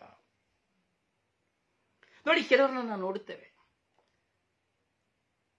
ತುಂಬಾ ಡಿಪ್ರೆಸ್ಗೆ ಹೋಗ್ತಾರೆ, ತುಂಬಾ ಚಿಂತನೆಗೆ ಹೋಗ್ತಾರೆ. ಬರೇ ಅವರ ಕುಟುಂಬದ ಬಗ್ಗೆನೇ ಯೋಚನೆ, ಅಥವಾ ತನ್ನ ಗಂಡನ ಬಗ್ಗೆನೇ ಯೋಚನೆ, ತನ್ನ ಮಕ್ಕಳ ಬಗ್ಗೆಯೇ ಯೋಚನೆ, ತಮ್ಮ ಜೀವಿತದ ಬಗ್ಗೆಯೇ ಯೋಚನೆ, ಯಾವ ವಿಷಯಗಳಾದ್ರೂ ತಲೆಯಲ್ಲಿ ತುಂಬಿಸಿ ಡಿಪ್ರೆಸ್ ಆಗಿ ಹೋಗ್ತಾರೆ. ನನ್ನ ಅತಿಯಾಗಿ ಪ್ರೀತಿಸುವಂತ ಒಂದು ಮಗಳಿದ್ದಾಳೆ. ಆಕೆ ಯಾವಾಗಲೂ ಅವಳದ ಒಂದು ವೀಕ್ನೆಸ್ ಏನಂದ್ರೆ, ಆಕೆ ಯಾವಾಗಲೂ ಬರೀ ಟೆನ್ಷನ್ ಎಲ್ಲ ಆಗ್ತದೆ. ಎಷ್ಟು ಉದ್ದ ಮೆಸೇಜ್ಗಳನ್ನ ಆಗ್ತಾ ಇರ್ತಾಳೆ. ನಾನು ಓದ್ತಾ ಇರ್ತೇನೆ, ನನಗೆ ಇಂಗ್ಲಿಷ್ ಸರಿಯಾಗಿ ಬರೋದಿಲ್ಲ, ಆದ್ರೂ ಸಹ ಅರ್ಥ ಮಾಡ್ಕೊಳ್ತೇನೆ. ಆಕೆ ನೋವು, ಆಕೆ ಭಾರ, ಆಕೆ ವೇದನೆ, ಆ ದುಃಖ, ಆ ಏಕಾಂಗಿತನ ಬರಿತಾ ಇರ್ತಾಳೆ. ಸುಮ್ಮನೆ ಆಕೆ ಬರಿತಾನೇ ಇರ್ತಾಳೆ. ಆದರೆ ಆಕೆ ಬರೆಯುವಂತ ಆ ಪದಗಳು ಆಕೆ ಹೃದಯದಲ್ಲಿರುವಂಥದ್ದು, ಆಕೆಯ ಜೀವಿತದಲ್ಲಿರುವಂತ. ಆದರೆ ಆಕೆಯ ಜೀವಿತದಲ್ಲಿ ನಾನೊಂದು ನೂತನ ಮನುಷ್ಯನಾಗಬೇಕು, ನಾನು ದೈವತ್ವವನ್ನು ಪಡೆದುಕೊಳ್ಳಬೇಕು. ಅಂದರೆ ನಾನು ದೈವತ್ವವನ್ನು ಪಡೆದು ನಾನು ಎಲ್ಲವನ್ನ ಸಹಿಸಬೇಕು ಎಂಬುದಿಲ್ಲ. ಪ್ರಿಯರೇ, ಸಹಿಸಬೇಕು. When you are sacrifice your wholes and life, ನಿನ್ನ ಜೀವಿತದಲ್ಲಿ ಯಾವಾಗ ನಾನು ಮತ್ತು ನೀವು ಸಹಿಸಿಕೊಳ್ತೇವೋ ಆಗ ಜೀವನ ಜಯಿಸ್ಲಿಕ್ಕಾಗ್ತದೆ. ಮೊದಲನೇದಾಗಿ ನಮ್ಮಲ್ಲಿರುವಂತಹ ಸ್ವಾರ್ಥವನ್ನು ಬಿಡಬೇಕು. ಸ್ವಾರ್ಥ ಕೆಲವು ಸಾರಿ ನೋಡಿ, ಅಯ್ಯೋ ನನ್ನ ಹೆಂಡತಿಯೇ, ನನ್ನ ಗಂಡನೇ, ನನ್ನ ಮಕ್ಕಳೇ, ನಾನು ಕೆಲಸ ನೇತಾಡ್ಕೊಂಡೇ ಇರ್ತಾರೆ. ಅದು ಜೀವನ ಅಲ್ಲ. That is not life. ಅದರಿಂದ ನೀನು ಸ್ವರ್ಗಕ್ಕೆ ಹೋಗ್ಲಿಕ್ಕೆ ಆಗೋದಿಲ್ಲ. ಸಾಯ ತನಕ ನೀನು ಚಿಂತೆ ಮಾಡಿ ನಿನಗೆ ನೀನೇ ಬೆಂಕಿ ಹತ್ತಿಸ್ಕೊಂಡು ಸತ್ತು ಹೋಗ್ಬೇಕಷ್ಟೇ. ನನಗೆ ನಾನು ಬೆಂಕಿ ಹತ್ತಿಸ್ಕೊಂಡೆ ಸತ್ತು ಹೋಗ್ಬೇಕಷ್ಟೇ. ನಾನು ಹೇಳಿದೆ, ನನ್ನಲ್ಲಿರುವಂತಹ ನೋವು, ಭಾರ, ವೇದನೆ, ಅವಮಾನ, ನಿಂದನೆ, ಈ ಪ್ರತಿ ದಿನದಲ್ಲಿಯೂ ನನಗೆ ನೋವಿಲ್ಲದ ದಿನಗಳಿಲ್ಲ, ನೋವಿಲ್ಲದಂತ ದಿನಗಳಿಲ್ಲ ನನಗೆ ನನ್ನ ಜೀವಿತದಲ್ಲಿ. ಆದರೂ ಅವೆಲ್ಲವನ್ನು ನನ್ನ ದೇವರ ಮುಂದೆ ತೆರೆದಿಡುತ್ತೇನೆ, ಸಹಿಸುತ್ತೇನೆ. ಸಹಿಸಬೇಕು. ಯಾಕೆಂದರೆ ನಾನು ನೂತನ ಮನುಷ್ಯನು ಎಂಬುದಾಗಿ ಬರೀ ಬಾಯಲ್ಲಿ ಶುಭ ಸಂದೇಶ ಸಾರಿದರೆ ಪ್ರಯೋಜನವಿಲ್ಲ. ನಾನು ಶುಭ ಸಂದೇಶವಾಗಿ ಬದಲಾವಣೆ ಆಗಬೇಕು. ಆದರೆ ನಾನು ಹೇಳುವುದನ್ನು ಹೇಳಬೇಕು, ಕೇಳುವುದನ್ನು ಕೇಳಬೇಕು. ಏನೇ ಆದರೂ, ಏನೇ ಸಮಸ್ಯೆ ಬಂದರೂ ನಾನು ಖಂಡಿಸುವುದನ್ನು ಖಂಡಿಸಲೇಬೇಕು. ಅವರು ಬದಲಾವಣೆ ಆಗಬೇಕು ಎಂಬುದಕ್ಕಾಗಿ ನಾನು ಅವರ ಹಿಂದೆ ಗುಲಾಮನಾಗುವುದಕ್ಕಾಗಿ, ಅಥವಾ ಅವರು ನನ್ನ ಹಿಂದೆ ಗುಲಾಮನಾಗಿ ಬರುವುದಕ್ಕಾಗಿ ಅವರು ಮಾಡುವ ತಪ್ಪುಗಳನ್ನ ನಾನು ಮುಚ್ಚಿಡುವಂತಿಲ್ಲ. ಅದು ಹೆಂಡತಿ ಆಗಬಹುದು, ಮಕ್ಕಳಾಗಬಹುದು, ಎತ್ತವರಾಗಬಹುದು, ಯಾರೇ ಪ್ರೀತಿಸುವ ವ್ಯಕ್ತಿ ಯಾರೇ ಆಗಿರಬಹುದು, ಖಂಡನೆ. ದೈವತ್ವ ಸಹಿಸಿಕೊಳ್ಳಬೇಕು ಎಂದು ಹೇಳುವುದಕ್ಕೆ ತಪ್ಪುಗಳನ್ನು ನೋಡಿ ಸಹಿಸಿಕೊಳ್ಳುವಂಥದ್ದಲ್ಲ, ಪಾಪವನ್ನು ನೋಡಿ ಸಹಿಸಿಕೊಳ್ಳುವಂಥದ್ದಲ್ಲ. ಕಣ್ಣು ಮುಂದೆ ನಡೀತಾ ಇರೋದನ್ನೆಲ್ಲ ನೋಡಿ ಸಹಿಸಿಕೊಳ್ತಾ, ಅದಕ್ಕೆ ಒಂದು ಮಿತಿ ಇದೆ. ಖಂಡಿಸತಕ್ಕದ್ದನ್ನು ನಾನು ಖಂಡಿಸಬೇಕು. ಪ್ರಿಯ ಸಹೋದರನೇ, ಸಹೋದರಿಯೇ, ಹೀಗೆ ಪವಿತ್ರ ಆತ್ಮರು ನಿನ್ನೊಡನೆ ಚಲನೆ ಮಾಡುವುದನ್ನು ನೀನು ಅರಿಯಬೇಕು. ಪವಿತ್ರ ಆತ್ಮರೇ, ನನ್ನ ಒಂದು ಪ್ರಾರ್ಥನೆ ಯಾವಾಗಲೂ ಹೇಳ್ತೇನೆ, ಪವಿತ್ರ ಆತ್ಮರೇ ಬನ್ನಿ, ನಿಮ್ಮ ಭಕ್ತರ ಹೃದಯಗಳನ್ನು ತುಂಬಿರಿ, ನಿಮ್ಮ ಪ್ರೇಮಾಗ್ನಿಯನ್ನು ನನ್ನಲ್ಲಿ ಪ್ರಜ್ವಲಗೊಳಿಸಿರಿ, ನಿಮ್ಮ ಶ್ವಾಸವನ್ನು ಓದಿರಿ, ನವಜೀವನವು ಉತ್ಪನ್ನವಾಗುವುದು, ಭೂಮಿಯು ಹೊಸದಾಗುವುದು. ಪ್ರತಿದಿನದ ನಮ್ಮ ಸುಪ್ರಭಾತ ಪ್ರಾರ್ಥನೆ ಇದನ್ನು ನಾವು ಹೇಳ್ತೇವೆ. ನಾವು ಪ್ರತಿದಿನದ ಸುಪ್ರಭಾತ ಪ್ರಾರ್ಥನೆಯಲ್ಲಿ ತಂಡದವರೆಲ್ಲರೂ ಸೇರಿ ಪವಿತ್ರಾತ್ಮರನ್ನೇ ಕರೆದು ಹೆಚ್ಚಾಗಿ ಪ್ರಾರ್ಥಿಸ್ತೇವೆ. ಇಲ್ಲಿ ತಂಡದಲ್ಲಿ ಇರಬಹುದು ಸಾಧಾರಣವಾಗಿ ಹೆಲೆನ್, ಜೋಸೆಫ್, ಜೋಕಿಮ್, ಜೂಲಿಯನ್ನ, ಇವರೆಲ್ಲ ತಂಡದಲ್ಲಿ ಇದ್ದಾರೆ. ಸೊ ಪವಿತ್ರಾತ್ಮರಿಗಾಗಿ ನಾವು ಹಂಬಲಿಸ್ತೇವೆ. ಅವರಿಗೂ ಸಹ ಗೊತ್ತಿಲ್ಲ, ಕೆಲವು ಸರಿ ಅವ್ರಿಗೂ ಸಹ ಪ್ರಶ್ನಾರ್ಥಕ ಚಿಹ್ನೆ ಬರ್ಬೋದು, ಯಾಕೆ ಯಾವಾಗ ನೋಡು ಪವಿತ್ರಾತ್ಮರು ಹೇಳ್ತಾರೆ ಅಂತ. ಆದ್ರೆ ಅವರು ದಾಹವಾಗಿ ಪ್ರಾರ್ಥಿಸುತ್ತಾ ಇದ್ದಾರೆ, ಇಲ್ಲೋ ನನಾರಿಯರು, ಆದರೆ ಅವರ ಅರಿಯದೇ ಪವಿತ್ರಾತ್ಮರನ್ನು ಕರೆಯುತ್ತಾ ಇದ್ದಾರೆ. ಆದ್ದರಿಂದ ಅವರ ಜೀವಿತದಲ್ಲಿ ಬರುವಂತಹ ಹೋರಾಟಗಳು ಅವರಿಂದ ಸಹಿಸಲು ಸಾಧ್ಯವಾಗುತ್ತಾ ಇದೆ. ಇದು ಸತ್ಯ. ಪ್ರಿಯ, ಪವಿತ್ರಾತ್ಮರು ನಮ್ಮಲ್ಲಿ ಬರುವಾಗ ನಾವು ನೂತನ ಮನುಷ್ಯರಾಗುತ್ತೇವೆ. ದೈವತ್ವ ಉಂಟಾಗುತ್ತದೆ, ದೈವತ್ವ ಬೆಳಕಿಗೆ ಬರುತ್ತದೆ. ಹೌದು ಪ್ರಿಯರೇ, ಈ ದೈವತ್ವ ನಮ್ಮಲ್ಲಿ ಉದಯವಾಗಬೇಕು. ದೈವತ್ವ ಅಂದ್ರೆ ನಾನು ಕೂತ್ಕೊಂಡಿದ್ದಾಗೆ ದೊಡ್ಡ ಅದ್ಭುತ ಮಾಡೋದು, ಮ್ಯಾಜಿಕ್ ಮಾಡೋದಲ್ಲ. ಎಲ್ಲರೂ ತಿಳ್ಕೊಂಡಿರೋದು ದೈವತ್ವ, ದೇವರಂದ್ರೆ ಇಲ್ಲ, ದೇವರೇ ಬೇರೆ, ದೈವತ್ವವೇ ಬೇರೆ. ಇಲ್ಲಿ ಸರಿಯಾಗಿ ಕಾನ್ಸೆಪ್ಟ್ ಅರ್ಥ ಮಾಡ್ಕೊಳ್ಳಿ. ದೇವರು ಎಂಬುದು ಬೇರೆ, ದೈವತ್ವ ಎಂಬುದು ಬೇರೆ. ದೇವರು ಎಂಬುದು ಬೇರೆ, ದೈವತ್ವ ಎಂಬುದು ಬೇರೆ. ಈ ದೈವತ್ವ ಯಾವಾಗ ಪ್ರಾರಂಭವಾಗ್ತದೆ, ಕ್ಷಮಿಸಿ, ದೇವರು ಎಂಬುದು ಯಾವಾಗ ಪ್ರಾರಂಭ? ನಿನಗೆ ದೇವರಾಗಲು ಸಾಧ್ಯ, ನಿಮಗೆ ದೇವರಾಗ್ಲಿಕ್ಕೆ ಸಾಧ್ಯ. ಯೇಸು ಸ್ವಾಮಿನೇ ಹೇಳ್ತಾರೆ, ನಿಮಗೆ ದೇವರಾಗ್ಲಿಕ್ಕೆ ಸಾಧ್ಯ, ನನಗೆ ದೇವರಾಗ್ಲಿಕ್ಕೆ ಸಾಧ್ಯ. ಯಾವಾಗ ಈ ದೈವತ್ವ ನಮ್ಮಲ್ಲಿ ಉಂಟಾಗುವಾಗ, ನಾವು ನೂತನ ಮನುಷ್ಯರಾಗುವಾಗ, ನಾವೆಲ್ಲವನ್ನು ಸಹಿಸುವಾಗ ನಮ್ಮಲ್ಲಿ ದೇವರಾಗ್ಲಿಕ್ಕೆ ಸಾಧ್ಯ. ಅದಕ್ಕೆ ಪ್ರಭು ಯೇಸು ಹೇಳ್ತಾರೆ ಯೋಹಾನ ಶುಭ ಸಂದೇಶದಲ್ಲಿ, ದೇವರ ವಾಕ್ಯಗಳನ್ನು ಹೊತ್ತವರೆಲ್ಲರೂ ದೇವರುಗಳೇ, ನೀವು ದೇವರುಗಳೇ, ಯೋಗಾರ್. ಯಾವಾಗ ದೇವರ ವಾಕ್ಯವನ್ನ ಒತ್ತವರು ಅಂದ್ರೆ ದೇವರ ವಾಕ್ಯವನ್ನ ಅನುಸರಿಸುವರು. Who and follow the word of God? Who and receive the word of God? Who and trust the word of God? ಯಾರು ನಂಬಿಕೆ ನೀಡುತ್ತಾರೋ ದೇವರ ವಾಕ್ಯದಲ್ಲಿ, ಯಾರು ಆ ವಾಕ್ಯವನ್ನು ಸ್ವೀಕರಿಸುತ್ತಾರೋ, ಯಾರು ಆ ವಾಕ್ಯವನ್ನು ಹಿಂಬಾಲಿಸುತ್ತಾರೋ ಅವರು ದೇವರಾಗಿ ಮಾರ್ಪಾಡಾಗುತ್ತಾರೆ ಎಂಬುದಾಗಿ ಪ್ರಭು ಯೇಸು ಹೇಳುತ್ತಾ ಇದ್ದಾರೆ. ಅದು ಯಾವಾಗ? ದೈವತ್ವವು ನಮ್ಮಲ್ಲಿ ಬರುವಾಗ. ದೇವರು ಬೇರೆ, ದೈವತ್ವ ಬೇರೆ.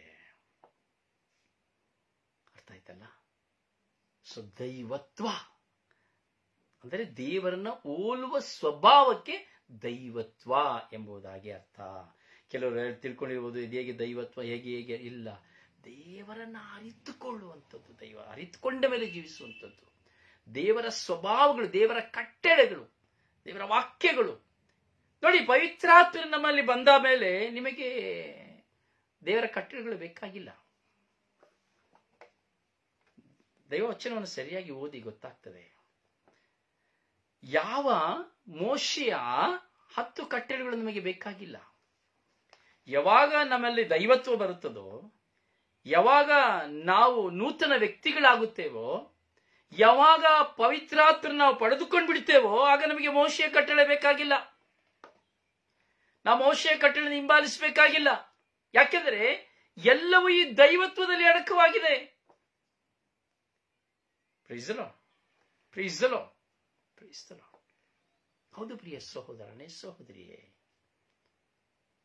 ನೋಡಿ, ಕೆಲವು ವ್ಯಕ್ತಿಗಳು ನಿಮ್ಮನ್ನು ಹುಡುಕಿ ಬರಬಹುದು, ಹುಡುಕಿ ಬರ್ತಾರೆ. ಕೆಲವರು ಹುಡುಕಿ ಬರ್ತಾರೆ, ಅವ್ರು ತುಂಬಾ ಒಳ್ಳೆಯವರಪ್ಪ, ಎಷ್ಟು ಒಳ್ಳೇದಾಗಿದ್ದಾರೆ ಅವರು ಎಂಬುದಾಗಿ ಹುಡುಕಿ ಬರ್ತಾರೆ. ಇನ್ನು ಕೆಲವರೇ ಅವ್ರು ಎಷ್ಟು ಒಳ್ಳೆ ಪ್ರಾರ್ಥನೆ ಮಾಡ್ತಾರೆ ಎಂಬುದಾಗಿ ಅವ್ರನ್ನ ಹುಡುಕಿ ಹೋಗ್ತಾರೆ. ಇನ್ನು ಕೆಲವರೇ ಅವ್ರು ಎಷ್ಟು ಒಳ್ಳೆ ಸೇವೆ, ಸಮಾಜ ಸೇವೆ ಮಾಡ್ತಾರೆ, ಹುಡುಕಿ ಹೋಗ್ತಾರೆ. ಇನ್ನು ಕೆಲವರು ಅವರು ಎಷ್ಟು ಶುಭ ಸಂದೇಶವನ್ನು ಸಾರ್ತಾರೆ, ಹುಡುಕಿ ಹೋಗ್ತಾರೆ. ಹೌದಲ್ಲ? ನೋಡಿ, ವ್ಯಕ್ತಿಗಳು ದೈವತ್ವದ ಒಂದು ಸೂಚನೆಗಳು ಕಾಣುವಾಗ ವ್ಯಕ್ತಿಗಳನ್ನ ಹುಡುಕಿ ಹೋಗ್ತಾರೆ. ಅದೇ ಒಬ್ಬ ಕುಡುಕನನ್ನು ಹುಡುಕಿ ಹೋಗ್ತಾನೆ. ಒಬ್ಬ ವ್ಯಭಿಚಾರಿನ ಹುಡುಕಿ ಹೋಗ್ತಾನೆ. ಒಬ್ಬ ಸುಳ್ಳುಗಾರನೊಂದಿಗೆ ಸೇರ್ಕೊಂಡ್ಬಿಟ್ರೆ ಸುಳ್ಳನ್ನೇ ಹೇಳ್ತಾ ಇರ್ತಾನೆ. ಅವಳು ಸುಳ್ಳು ಹೇಳಿ ಕೊಡ್ತಾ ಇರ್ತಾಳೆ, ಇಲ್ಲಿ ಇವನು ಸುಳ್ಳು ಹೇಳ್ತಾ ಇರ್ತಾನೆ. ಈಗ ನೋಡಿ, ಉದಾಹರಣೆಗೆ ನೋಡಿದ್ರೆ ಮಕ್ಕಳು ಇರ್ತಾರೆ ಅಂತ ಮನೆಯಲ್ಲಿ. ತಾಯಿ ಬರೀ ಸುಳ್ಳು ಹೇಳ್ತಾ ಇದ್ರೆ ಮಕ್ಕಳು ಅದೇ ಸುಳ್ಳಲ್ಲಿ ಹೋಗ್ತಾರೆ. ತಾಯಿ ದೂಷಣೆ ಮಾಡ್ತಾ ಇದ್ರೆ ಮಕ್ಕಳು ಅದೇ ದೂಷಣೆಯಲ್ಲಿ ಹೋಗ್ತಾರೆ. ತಾಯಿ ಅವಿಶ್ವಾಸದಲ್ಲಿದ್ರೆ ಮಕ್ಕಳು ಅದೇ ಅವಿಶ್ವಾಸದಲ್ಲಿ ಹೋಗ್ತಾರೆ. ತಾಯಿಯಲ್ಲಿ ಕೆಟ್ಟತನವಿದು ಮತ್ತೊಬ್ಬರ ಬಗ್ಗೆ ಅದು ಇದು ಅಂತ ಮಾತಾಡ್ತಾ ಇದ್ರೆ ಮಕ್ಕಳು ಅದೇ ರೀತಿ ಹೋಗ್ತಾ ಇರ್ತಾರೆ. ಕಾರಣ ಯಾಕೆಂದ್ರೆ ಅಲ್ಲಿ ದೈವತ್ವವು ನೆಲೆಗೊಳ್ಳದ ಕಾರಣ, ದೈವತ್ವವು ವಾಸ ಮಾಡದ ಕಾರಣ, ಅಲ್ಲಿ ತಾಯಿಯ ಮೂಲಕವಾಗಬಹುದು, ಗಂಡನ ತಂದೆಯ ಮೂಲಕವಾಗಿ ಆಗ್ಬಹುದು, ಮಿತ್ರನ ಮೂಲಕವಾಗಿ ಆಗ್ಬಹುದು, ದೈವತ್ವವನ್ನು ಅನುಭವಿಸಲಿಕ್ಕೆ ಸಾಧ್ಯವಿಲ್ಲ. ಯಾಕೆಂದ್ರೆ ನಿನ್ನ ಕಣ್ಣು ಕುರುಡು. ನೀನು ತಾಯಿಯಾಗಿದ್ದೀಯಾ ಅಥವಾ ತಂದೆಯಾಗಿದ್ದೀಯ, ನೀನೇ ಕುರುಡಿ. ಇನ್ನೊಬ್ಬರನ್ನ ಕರ್ಕೊಂಡು ಹೋಗ್ತೀನಿ, ಕುರುಡನ್ನ ಕರ್ಕೊಂಡು ಹೋಗ್ತೀರಿ ಅಂತ ಹೇಳ್ತೀಯ, ಏನು ಪ್ರಯೋಜನ ಆಗ್ತದೆ? ಆಗುವುದಿಲ್ಲ. ಹೀಗೆ ಕುಡುಕನ ಹಿಂಬಾಲಿಸ್ತಾನೆ, ಜೂಜುಗಾರನ ಹುಡುಕ್ತಾನೆ. ಹೌದಲ್ಲ? ತಪ್ಪಿಗೆ ಯಾರ್ಯಾರು ಈ ಪ್ರಪಂಚದಲ್ಲಿ ಲೋಕಕ್ಕೆ ವಿರುದ್ಧವಾದ, ದೇವರಿಗೆ ವಿರುದ್ಧ ಕಾರ್ಯಗಳಿರುತ್ತಾರೋ ಅವರನ್ನೇ ಹುಡುಕಿ ಹೋಗ್ತಾರೆ. ಆದ್ರೆ ಯಾವಾಗ ಅವನಲ್ಲಿ ನೂತನ ಸ್ವಭಾವ ಬರಲು ಪ್ರಾರಂಭವಾಗ್ತದೋ, ಅವನನ್ನ ಪವಿತ್ರಾತ್ಮ ಸ್ಪರ್ಶಿಸುತ್ತಾನೋ, ಆಗ ಅವನ ವಾಕ್ಯವನ್ನು ಹಿಂಬಾಲಿಸುತ್ತಾನೆ, ಸತ್ಯವನ್ನು ಹಿಂಬಾಲಿಸುತ್ತಾನೆ. ಅಯ್ಯೋ, ಇಷ್ಟು ಕಾಲ ನಾನು ಕುಡಿತಾ ಇದ್ದೆ, ಇನ್ನು ನಾನು ಕುಡಿಬಾರ್ದು. ಅಯ್ಯೋ, ಇಷ್ಟು ಕಾಲ ಜೂಜಾಡ್ತಾ ಇದ್ದೆ, ಇನ್ನು ಜೂಜಾಡಬಾರ್ದು. ಅಯ್ಯೋ, ಇಷ್ಟು ಕಾಲ ಸುಳ್ಳಾಡ್ತಾ ಇದೆ, ಇನ್ನು ನಾನು ಆಡಬಾರ್ದು. ಇಷ್ಟು ಕಾಲ ದೂಷಿಸ್ತಾ ಇದ್ದೆ, ಇನ್ನು ನಾನು ದೂಷಿಸಬಾರ್ದು. ಇಷ್ಟು ಕಾಲ ನಾನು ಅವಹೇಳನ ಮಾಡ್ತಾ ಇಲ್ಲ, ನಾನು ಇನ್ನು ಮಾಡಬಾರ್ದು. ನೂತನ ಮನುಷ್ಯನಾಗುವಾಗ ಅವನ ವಾಕ್ಯವನ್ನು ಹಿಂಬಾಲಿಸಿ ಹೋಗ್ತಾನೆ. Praise the lord. ಆದ್ರೆ ಎಷ್ಟೋ ಜನ ಹಿಂಬಾಲಿಸೋದೇ ಇಲ್ಲ. ಹೆಸರಿಗೆ ಮಾತ್ರ ಕ್ರೈಸ್ತ. ಏನ್ ನಿಮ್ಮ ಹೆಸರು? ನನ್ನ ಹೆಸರು ಮರಿಯಾ. ಏನ್ ನಿಮ್ಮ ಹೆಸರು? ನನ್ನ ಹೆಸರು ಇಮ್ಯಾನ್ಯುಯಲ್. ಏನ್ ನಿಮ್ಮ ಹೆಸರು? ನನ್ನ ಹೆಸರು ಪೀಟರ್. ಏನ್ ನಿಮ್ಮ ಹೆಸರು? ನನ್ನ ಹೆಸರು ವೆರೋನಿಕಾ. ಏನ್ ನಿಮ್ಮ ಹೆಸರು? ನನ್ನ ಹೆಸರು ಸುಜಾನಾ. ಏನು ಎಲ್ಲ ದೇವತೆಯ ಹೆಸರುಗಳನ್ನ ಹೇಳ್ತೇವೆ, ದೇವರ ಹೆಸರುಗಳು, ಸಂತರ ಹೆಸರುಗಳನ್ನ ಹೇಳ್ತೇವೆ. ಆದರೆ ಅವರ ಜೀವಿತಕ್ಕೂ ಆ ಹೆಸರಿಗೆ ಸಂಬಂಧಪಟ್ಟವರಿಗೂ ನನಗೂ ನಿಮಗೂ ಯಾವ ವ್ಯತ್ಯಾಸವಿರುವುದಿಲ್ಲ, ಸಂಬಂಧವೇ ಇರುವುದಿಲ್ಲ. ಇದ್ದಾಗಿಯೇ ಜೀವಿಸ್ತೇವೆ. ಹೆಸರಿಗೆ ಒಂದು ಕ್ರೈಸ್ತ ನಾಮಫಲಕ ಅಷ್ಟೇ, ಮನೆ ಮುಂದೆ ಒಂದು ಬೋರ್ಡ್ ಹಾಕ್ತಾರಲ್ಲ ಹಾಗೆ. ಪ್ರಿಯ ಸಹೋದರನೇ ಸಹೋದರಿಯೇ, ನಾವು ನೂತನ ವ್ಯಕ್ತಿಗಳಾಗಬೇಕು. ನೂತನ ಸ್ವಭಾವವನ್ನು ನಾವು ಧರಿಸಿಕೊಳ್ಳಬೇಕು. ನೂತನ ಸ್ವಭಾವದಿಂದ ನಾವು ಹೋಗಬೇಕು. ಆದರೆ ದೈವತ್ವವನ್ನು ನಾವು ಪಡೆದುಕೊಳ್ಳಬೇಕು. ಅದು ಹೇಳ ದೈವತ್ವ ಅಂದರೆ ದೇವರೊಂದಿಗೆ ಜೀವಿಸುವಂತಹ ಜೀವನ, ದೇವರ ಆ ಸ್ವಭಾವಗಳನ್ನ, ಪವಿತ್ರ ಆತ್ಮರ ಸತ್ಫಲಗಳನ್ನ ಅರ್ಥೈಸುವಂತಹ ಜೀವನ, ಸಂಪೂರ್ಣವಾಗಿ ಸಹಿಸುವಂತಹ ಜೀವನ, ನೂತನ ಮನುಷ್ಯರಾಗಿ ಬಾಳುವಂತಹ ಜೀವನ. ಅದರಿಂದ ಪ್ರಿಯರೇ, ಪವಿತ್ರ ಆತ್ಮನೆಂದರೆ ಬರೀ ಒಂದು ಪೆಂತಕೋಸ್ ದಿನಕ್ಕಾಗಿ ಹುಡುಕುವಂಥದ್ದಲ್ಲ. ಪ್ರತಿದಿನವೂ ನಮ್ಮ ಬಾಳಿನಲ್ಲಿ ಪೆಂತಕೋಸ್ ಆಗಬೇಕು. ಸ್ವಾರ್ಥವನ್ನೇ ಬಿಡಬೇಕು. ಬರೀ ಪ್ರಾಪಂಚಿಕವಾಗಿ, ಬರೀ ಕೌಟುಂಬಿಕವಾಗಿ ಚಿಂತೆ ಮಾಡಿ ಸತ್ತು ಅದೊಂದು ಜೀವನನೇ ಅಲ್ಲ. ಅಯ್ಯೋ ನನ್ನ ಮಕ್ಕಳು ಸಾಕ್ಬೇಕು, ಅಯ್ಯೋ ನನ್ನ ಗಂಡ, ಅಯ್ಯೋ ನನ್ನ ಹೆಂಡತಿ, ಅಯ್ಯೋ ನನ್ನ ತಂಗಿ, ಅಯ್ಯೋ, ಬರೇ ಇದರಲ್ಲೇ ಏನು ಜೀವಿಸು ಪರರಿಗಾಗಿ. ಅದಕ್ಕೆ ಒಂದು ನಾವು ನೋಡ್ತೇವೆ, ಒಂದು ಸುಂದರವಾದ ಒಂದು ಹಾಡಿದೆ, ಫಾದರ್ ಫೆಲಿಕ್ಸ್ ನೊರನ್ನವರು ಹಾಡಿದ್ದಾರೆ. ಕೂಡಿ ಬಾಳೋಣ, ನಾವು ಕೂಡಿ ಬಾಳೋಣ,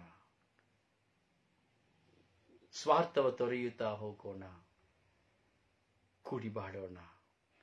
ತನಗಾಗಿ ಹರಳುವುದು ಹೂವಲ್ಲ, ತನಗಾಗಿ ಬೆಳಗುವುದು ದೀಪವಲ್ಲ, ತನಗಾಗಿ ಜೀವಿಸುವುದು ಜೀವನವಲ್ಲ ಎಂಬುದಾಗಿ. ಪ್ರಿಯರೇ, ನಾವು ನಮಗಾಗಿ ಜೀವಿಸಬಾರ್ದು, ಪರರಿಗಾಗಿ ಜೀವಿಸಬೇಕು. ಬರೀ ನಮ್ಮನ್ನೇ ನೋಡ್ಕೊಂಡು ನೋಡಿ, ಬರೀ ನನ್ನ ಜೀವನ ನಾನು ಅದು ಮಾಡಬೇಕು, ಇದು ಮಾಡಬೇಕು, ಹಾಗೆ ಬಿಸ್ನೆಸ್ ಮಾಡಬೇಕು, ಹೀಗೆ ಬಿಸ್ನೆಸ್ ಮಾಡಬೇಕು, ದುಡ್ಡು ಸಂಪಾದನೆ ಮಾಡಬೇಕು, ನನಗೆ ಯಾರು ಇಲ್ಲ, ನಾನು ಹಾಳಾದದನ್ನು ಬಿಸಾಡಿ ಅದನ್ನಲ್ಲ. ಮೊದಲು ದೇವರನ್ನ ಪಡೆದುಕೊಳ್ಳಿ, ದೇವರ ಆತ್ಮರನ್ನ ಪಡೆದುಕೊಳ್ಳಿ. 1 ಗಂಟೆ 2 ಗಂಟೆ 3 ಗಂಟೆ ದೇವರ ಮುಂದೆ ಕುಳಿತುಕೊಳ್ಳಿ. ಜೀವನವನ್ನ ನೀವು ನಿರ್ವಹಿಸಲಿಕ್ಕೆ ಆಗೋದಿಲ್ಲ. ದಡ್ಡತನ, ಮೂರ್ಖತನ. ನಿನ್ನ ಜೀವಿತವನ್ನು, ನನ್ನ ಸಹೋದರನೇ ಸಹೋದರಿಯ, ನನ್ನ ಜೀವಿತವಾಗ್ಲಿ ನಿಮ್ಮ ಜೀವಿತವಾಗ್ಲಿ ನಾವು ಅಭಿವೃದ್ಧಿಗೆ ಕೊಂಡು ಹೋಗ್ಲಿಕ್ಕೆ ಸಾಧ್ಯವಿಲ್ಲ. ಅವಿವೇಕತನ, ಅಜ್ಞಾನ. ನೋಡಿ, ಕೆಲವರು ನೋಡ್ಬೇಕು, ಇವತ್ತಿಗೆಲ್ಲ ನಾವು ನೋಡ್ತಾ ಇದ್ದೇವೆ, ನಾನು ನೋಡ್ತಾ ಇದ್ದೀನಿ, ನೀವು ನೋಡ್ತಾ ಇಲ್ಲ ಬಿಡಿ. ಮುಂಚೆ ಎಲ್ಲ ಏನಾದ್ರೂ ಒಂದು ಸಮಸ್ಯೆ ಅಂದ್ರೆ ರಾತ್ರಿ ಎಲ್ಲಾ ಫೋನ್ ಕಾಲ್ಗಳು ಮಾಡ್ತಾ ಇದ್ರು, ಹಗಲೆಲ್ಲಾ ಫೋನ್ ಕಾಲ್, ನಮಗೆ ಹೀಗಾಗಿದೆ ಬ್ರದರ್, ನಮಗೆ ಪ್ರಾರ್ಥನೆ ಮಾಡಿ ಅಂತ ಫಾದರ್ಸ್ಗಳಿಗೆ, ಬ್ರದರ್ಸ್ಗಳಿಗೆ, ಸಿಸ್ಟರ್, ಈಗ ಧ್ಯಾನ ಎಲ್ಲ ಕಾಲ್ ಮಾಡ್ತಾ ಇದ್ರು. ಆ ಕಾಲಗಳು ಹೋಗಿ ಈ ಕೊರೋನಾ ಬಂದಾದ್ಮೇಲೆ ಹೊಸ ಸ್ಟೈಲ್ ಶುರು ಆಯ್ತು. ವಾಯ್ಸ್ ಮೆಸೇಜ್ ಹಾಕ್ಲಿಕ್ಕೆ ಶುರು ಮಾಡಿದ್ರು. ಬ್ರದರ್ ಹೇಗಿದೆ, ಅದು ಯಾರು, ಅವ್ರು ಏನಿಲ್ಲ, ಹೀಗಿದೆ, ಇಂಥ ಸಮಸ್ಯೆ ಇದೆಲ್ಲ, ಗಂಡನ ಬಗ್ಗೆ, ಹೆಂಡತಿ ಬಗ್ಗೆ, ಮಕ್ಕಳ ಬಗ್ಗೆ ವಾಯ್ಸ್ ಮೆಸೇಜ್. ಈಗ ಕಳೆದ 1.5 ವರ್ಷದಿಂದ ಇನ್ನೊಂದು ನ್ಯೂಸ್, ಹೊಸ style message. Brother, please pray for me my son, please pray for me my husband, please pray for my financial, please pray for sick, ಏನೇ ರೋಗ ಬರಲಿ, ಏನೇ ಬರಲಿ, ಒಂದು ಮೆಸೇಜ್ ಅಷ್ಟೇ. ಅಂದ್ರೆ ಮನುಷ್ಯನ ವಿಶ್ವಾಸ ಎಷ್ಟರ ಮಟ್ಟಿಗೆ ನಶಿಸುತ್ತಾ ಇದೆ ಯೋಚನೆ ಮಾಡಿ ನೋಡಿ. ಅಂದ್ರೆ ಒಂದು ಮೆಸೇಜ್ ಅಷ್ಟೇ ಮುಗ್ದಾಯ್ತು. ಅಂದ್ರೆ ದೇವರು ಎಂಬುವಂತ ಕಾನ್ಸೆಪ್ಟೇ ಇಲ್ಲ. ದೇವರ ಮುಂದೆ ನಾನು ಕುಳಿತುಕೊಳ್ಳಬೇಕು ಎಂಬುವಂತ ಕಾನ್ಸೆಪ್ಟ್ಗಳಿಲ್ಲ. ಈಗ ಧ್ಯಾನ ಮಂದಿರಕ್ಕೆ ಜನಗಳು ಹೋಗ್ತಾ ಇದ್ರೆ ಯಾತಕ್ಕೆ? ಬರೇ ಇದಕ್ಕೇನೆ, ಅದು ಬೇಕು, ಇದು ಬೇಕು, ಅದು ಪಡ್ಕೊಳ್ಳಿಕ್ಕೆ, ಇದಕ್ಕೆ ಹೊರತು ದೇವರನ್ನ ಆರಾಧಿಸಿ ಸ್ತುತಿಸಿ ಮಹಿಮೆ ಪಡಿಸಲಿಕ್ಕೆ ಎಷ್ಟು ಜನ ನೀವು ಪ್ರಾರ್ಥಿಸ್ತಾ, ಎಷ್ಟು ಜನ ನೀವು ಪ್ರತಿದಿನ ದೇವರ ಮುಂದೆ 1-2 ಗಂಟೆಗಳಾದ್ರೂ ಕುತ್ಕೊಳ್ತಾ ಇದ್ರಿ? ಯೋಚನೆ ಮಾಡಿ ನೋಡಿ. ಅಥವಾ ನಿಮ್ಮ ತಪ್ಪು, ನಿಮ್ಮಲ್ಲಿರುವಂತಹ ಬಲಹೀನತೆಗಳು, ಎಷ್ಟು ಜನ ಅವುಗಳಿಂದ ಹೊರ ಬಂದಿದ್ದೀರಿ? ಯೋಚನೆ ಮಾಡಿ ನೋಡಿ. ದ್ವೇಷಗಳು, ಮತ್ಸರಗಳು, ಹಗೆತನಗಳು ನೋಡಿ. ಇವತ್ತು ದೇವರ ವಾಕ್ಯದಲ್ಲಿ ನಾವು ನೋಡುವುದಾದರೆ, ನಾನು ಎಲ್ಲ ಕಡೆ ಇದನ್ನ ಪರಿಶೀಲಿಸಿ ನೋಡಿದ್ದೇನೆ, ನನ್ನಲ್ಲಿಯೂ ಸಹ ಪರಿಶೀಲಿಸಿ ನೋಡಿದ್ದೇನೆ. ಇವತ್ತು ಮನುಷ್ಯರು ವ್ಯಕ್ತಿಗಳನ್ನ ಪ್ರೀತಿಸುತ್ತಾರೆ, ದೇವರ ವಾಕ್ಯವನ್ನು ಪ್ರೀತಿಸುವುದಿಲ್ಲ. ಯಾಕೆ ಎಂಬುದಾದರೆ, ನಮ್ಮೊಂದಿಗೆ ತುಂಬಾ ಸಂತೋಷವಾಗಿ ಬೆರೆಯುತ್ತಾರೆ, ಮಾತನಾಡುತ್ತಾರೆ, ಬೆರೆಯುತ್ತಾರೆ, ಕಷ್ಟಗಳನ್ನ, ದುಃಖಗಳನ್ನ ಎಲ್ಲವನ್ನ ಹಂಚಿಕೊಳ್ಳುತ್ತಾರೆ. ಆದರೆ ಅವರ ತಪ್ಪುಗಳನ್ನ, ಅವರ ಕೊರತೆಗಳನ್ನ ಹೇಳುವಾಗ, ಅವರನ್ನ ಸ್ವಲ್ಪ ಭಾರವಾಗಿ ಅವರ ಮೇಲೆ ಪರಿಣಾಮ ಬೀರುವಂತೆ ಅವರ ಬಲಹೀನತೆಗಳನ್ನು ತೋರಿಸುವಾಗ ಅವರು ಪ್ರಾರ್ಥಿಸುವುದನ್ನ ಬಿಟ್ಟು ಬಿಡುತ್ತಾರೆ, ವಾಕ್ಯ ಕೇಳುವುದನ್ನ ಬಿಟ್ಟು ಬಿಡುತ್ತಾರೆ, ಲೈವ್ಗೆ ಬರೋದನ್ನ ಬಿಟ್ಟು ಬಿಡುತ್ತಾರೆ, ವೈರಾಗ್ಯ ಚಾಲನೆ ಆಗುತ್ತೆ. ಎಲ್ಲ ನೋಡಿ, ಎಷ್ಟೋ ಕಾಲಗಳಿಂದ ಅವರು ದೇವರ ವಾಕ್ಯವನ್ನು ಕೇಳಿದರೂ ಸಹ ಅವರ ಜೀವಿತದಲ್ಲಿ ಆ ಕೆಟ್ಟತನವು ಪ್ರವೇಶಿಸಿದ ತಕ್ಷಣ ಅವರು ಬಿಟ್ಟು ಹೋಗ್ಬಿಡ್ತಾರೆ, ಪ್ರಾರ್ಥನೆ ಎಲ್ಲ ಬಿಟ್ಟು ಹೋಗ್ಬಿಡ್ತಾರೆ, ಧ್ಯಾನ ಎಲ್ಲ ಬಿಟ್ಟು ಹೋಗ್ಬಿಡ್ತಾರೆ. ಮತ್ತೊಬ್ರಿಗೆ ಹೇಳ್ತಾರೆ, ನೀವು ವಾಕ್ಯ ಕೇಳಬೇಡ, ನಾನು ಕೇಳುದಿಲ್ಲಪ್ಪ, ನನಗೆ ಬೇಡವೇ ಬೇಡಪ್ಪ, ನಾನು ಕೇಳುದಿಲ್ಲ. ನೋಡಿ, ಅಂದ್ರೆ ಅಲ್ಲಿ ಮನುಷ್ಯನನ್ನು ಪ್ರೀತಿಸಿದ ವ್ಯಕ್ತಿ ಎಂಬುದಾದ ಅಷ್ಟೇ ಹೊರತು, ಒಬ್ಬ ಮನುಷ್ಯನನ್ನು ಪ್ರೀತಿಸಿದ ಒಬ್ಬ ಮನುಷ್ಯನ ಅವಶ್ಯಕತೆ ಅಷ್ಟೇ ಹೊರತು ದೇವರನ್ನು ಪ್ರೀತಿಸಲಿಲ್ಲ. ಒಂದು ಪಕ್ಷ ನೀನು ಮತ್ತು ನಾನು ದೇವರನ್ನು ಪ್ರೀತಿಸಿದ್ದೆ ಆದರೆ ದೇವರ ವಾಕ್ಯವನ್ನ ರಿಜೆಕ್ಟ್ ಮಾಡುವುದಿಲ್ಲ, ತೊರೆಯುವುದಿಲ್ಲ, ಬಹಿಷ್ಕರಿಸುವುದಿಲ್ಲ, ವಾಕ್ಯವನ್ನು ಅಲ್ಲೆಗೆಳೆಯುವುದಿಲ್ಲ. ನಾವು ತುಂಬಾ ಅದೇ ಹೇಳುದು, ನಾವು ನೂತನ ವ್ಯಕ್ತಿಗಳಾಗಬೇಕು, ನಾವು ದೈವತ್ವವನ್ನು ಪಡೆದುಕೊಳ್ಳಬೇಕು. ಯಾವಾಗ? ಪವಿತ್ರಾತ್ಮರನ್ನು ನಾವು ಪಡೆದುಕೊಳ್ಳುವಾಗ ಮಾತ್ರವೇ, ಪವಿತ್ರಾತ್ಮರನ್ನು ಪಡೆದುಕೊಳ್ಳುವಾಗ ಮಾತ್ರವೇ. ನಾವು ಪವಿತ್ರಾತ್ಮನ ಯಾವಾಗ ಪಡೆದುಕೊಳ್ಳೋದು, ನೂತನ ವ್ಯಕ್ತಿಗಳಾಗ್ತಾನೆ ಇರ್ತೀವಿ. ದಿನೇ ದಿನೇ ಹೊಸತು ಅನುಭವಗಳಾಗ್ತಾನೆ ಇರ್ತದೆ. ದಿನೇ ದಿನೇ ಹೊಸ ಹೊಸ ಅನುಭವ, ಹೊಸ ಹೊಸ ಸಂದೇಶಗಳು ನಮಗೆ ಮನಸ್ಸಿನಲ್ಲಿ ಬರ್ತಾನೆ ಇರ್ತದೆ. ಪ್ರಿಯರೇ, ನಮ್ಮಲ್ಲಿ ಈ ವೈರಾಗ್ಯಗಳು, ಮನಸ್ತಾಪಗಳು, ಹಠಮಾರಿತನಗಳು, ಹಣಮೋಹಗಳು, ಯಾವುದು ನಮ್ಮನ್ನ ಕಾಡೋದಿಲ್ಲ. ಕಾಡಿದರೂ ಸಹ ಅವುಗಳು ನಮ್ಮಲ್ಲಿ ಪ್ರವೇಶಿಸಿದಂತೆ ಪವಿತ್ರಾತ್ಮ ನಮಗೆ ಸಹಾಯ ಮಾಡ್ತಾರೆ. ಅದರಿಂದ ಪ್ರಿಯರೇ, ಆಲಿಸಿ, ಧ್ಯಾನಿಸಿ, ಪ್ರಾರ್ಥಿಸಿ, ದಯವಿಟ್ಟು ಪರರಿಗೆ ಶೇರ್ ಮಾಡಿ. May God bless you. ದೇವರು ನಿಮ್ಮೆಲ್ಲರನ್ನ ಆಶೀರ್ವದಿಸಲಿ. ನಿಮಗಾಗಿ ಪ್ರಾರ್ಥಿಸುವ ನಿಮ್ಮ ಸೇವಕ brother Rosario Pandavapura. Praise the Lord. May God bless you. ಈ ಸಂದೇಶಗಳನ್ನ, ಪವಿತ್ರಾತ್ಮರ ಬಗ್ಗೆ ಕೊಡ್ತಾ ಇರೋ ಸಂದೇಶಗಳಲ್ಲಿ ನಿಮಗೇನಾದರೂ ಸಂಶಯಗಳಿದ್ರೆ ನನಗೆ ನೇರವಾಗಿ ನೀವು ಕರೆ ಮಾಡಬಹುದು. ನಿಮ್ಮ ಸಂಶಯಗಳಿಗೆ ಪ್ರತ್ಯುತ್ತರವನ್ನು ಖಂಡಿತವಾಗಿ ಪವಿತ್ರಾತ್ಮರು ಕೊಡುತ್ತಾರೆ. ದೂರವಾಣಿ ಸಂಖ್ಯೆ ನಿಮಗೆ ಗೊತ್ತಿದೆ, ಆದರೂ ಸಹ ಒಂದು ಸಾರಿ 9902423181. May God bless you. Praise the Lord. ಆದರೆ ನೀವು ಕೇಳುವಾಗ ಪ್ರಶ್ನೆ, ಸ್ವಾರ್ಥವನ್ನು ತೋರದೆ ಕೇಳಬೇಕು, ವಾಕ್ಯವನ್ನು ಕುರಿತು ಕೇಳಬೇಕು, ನಿಮ್ಮ ಸಂಶಯಗಳನ್ನು ಕುರಿತು ಕೇಳಬೇಕು. ಕೇಳಿದ್ದನ್ನೇ ಅಲ್ಲ, ನನ್ನ ಜೀವನ ನೂತನವಾಗಿಸಿಕೊಂಡು ನಾನು ಬದಲಾಯಿಸಿಕೊಳ್ಳಬೇಕು. May God bless you. Thank you so much.